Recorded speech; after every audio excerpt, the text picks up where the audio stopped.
గొడ్డల పార్టీకి జనాలు గోరి కట్టి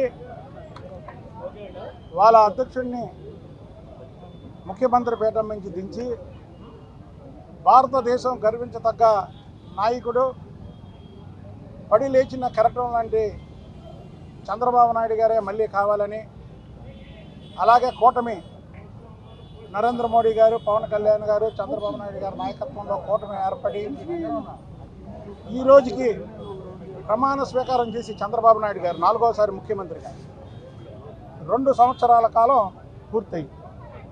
దాని సందర్భంగా మా మహిళలు, తెలుగింటి ఆడపడుచులు అమ్మవారికి సారె, అమ్మవారికి చీర, రైక, గాజులు, పసుపు, కుంకుమ, పువ్వులు, ఇలా అమ్మవారికి ఇష్టమైనటువంటి అన్నిటితో చంద్రబాబు నాయుడు గారికి ఆరోగ్యంగా ఉండాలని, ఇలాంటి వ్యక్తి ఇంకా కలకాలం ఈ రాష్ట్రాన్ని పరిపాలించాలని, ఆయనకి శక్తిని ఇవ్వమని, ముఖ్యంగా అమ్మవారి దగ్గర ఏంటంటే శక్తి, ఆ శక్తిని చంద్రబాబు నాయుడు గారికి ఇవ్వమని ఇవాళ మేమంతా కూడా అమ్మవారిని కోరుకోవడం జరిగింది.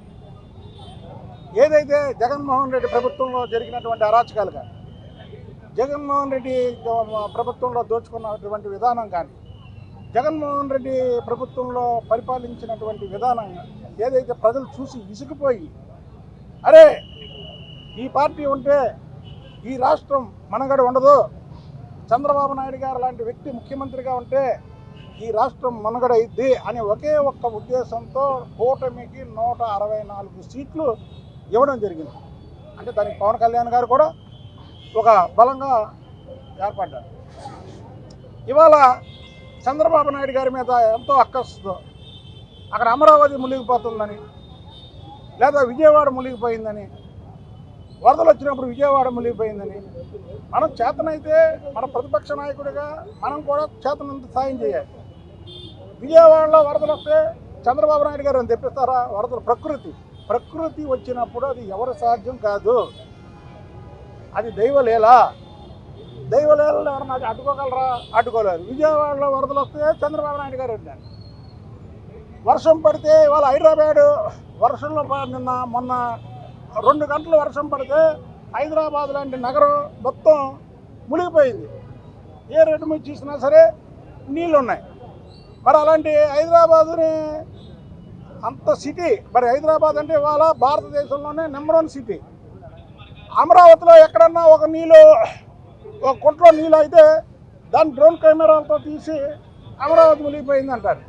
ఇదంటే ఏంటంటే అభివృద్ధికి అడ్డుపడడానికి మాత్రమే జగన్మోహన్ రెడ్డి తాపత్రయం తప్ప అభివృద్ధిని నడిపించే నాయకుడికి తోడ్పడదామనేది ఎక్కడా లేదు.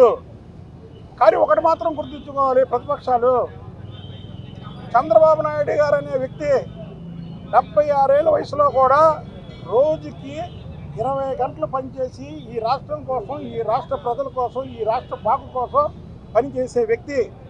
కాబట్టి ఆయన భారతదేశంలో రాజకీయాల్లో సూపర్ స్టార్. ఈ వయసులో కూడా ఆయన ముఖ్యమంత్రిగా పనిచేస్తున్నాడు. ప్రాంతీయ పార్టీలు అంటే ఆయన తప్ప ఎవరూ లేరు. అది గ్రహించాల్సిన అవసరం జగన్మోహన్ రెడ్డికి ఉంది. జగన్మోహన్ రెడ్డి మాటలు వినే పరిస్థితిలో జనం లేరు. చంద్రబాబు నాయుడు గారి కూటమి ఇంకో 15 ఏళ్ళు గ్యారంటీగా ఉంటుంది. కాబట్టి మీరు మాటలకు కట్టిపెట్టి మీకు ఇచ్చినటువంటి 11 సీట్లు ఏవైతే ఉన్నాయో ఆ 11 సీట్లతో అసెంబ్లీలోకి వెళ్ళి మీరు దాని మీద మాట్లాడండి. ఎక్కడైనా ఏదైనా జరిగితే దాని మీద మాట్లాడండి, గొంతెత్తండి. మాకు 23 సీట్లు ఇచ్చినప్పుడు మేము వెళ్ళాంగా, మా పార్టీలో నుంచి 3-4 పోయినా సరే మిగతా వాళ్ళతో వెళ్ళి మాట్లాడారుగా. మీరు చంద్రబాబు నాయుడు గారి కుటుంబాన్ని అవమానించినప్పుడు ఆయన చెప్పాడు మళ్ళీ ముఖ్యమంత్రిగా నేను వస్తానని. అలాగే ముఖ్యమంత్రిగా వచ్చాడు. నిన్నెక్కడ అవమానం జరగలేదు. నువ్వు అసెంబ్లీకి వెళ్తే అందరూ నిన్ను గౌరవించారా? నిన్ను వ్యక్తిగతంగా ఎవరు మాట్లాడలేదే. ఎందుకు మీరు అసెంబ్లీలోకి వెళ్ళట్లా?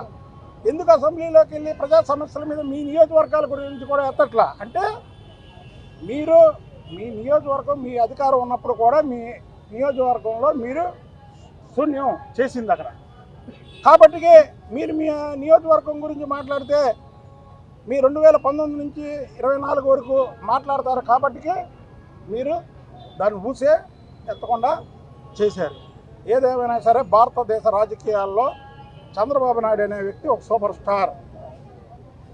ఆయన నిండు నూరేళ్ళు జీవించి ఉండడమే కాకుండా ఈ రాష్ట్రాన్ని ప్రగతి పదంలో నడిపించగల శక్తి ఆ అమ్మవారికి ఇవ్వమని ఇవాళ మా ఆడపడుచులు మా సోదరులు అందరం కూడా అమ్మవారికి సారిచ్చి అమ్మవారికి మొక్కుకోవడం జరిగింది.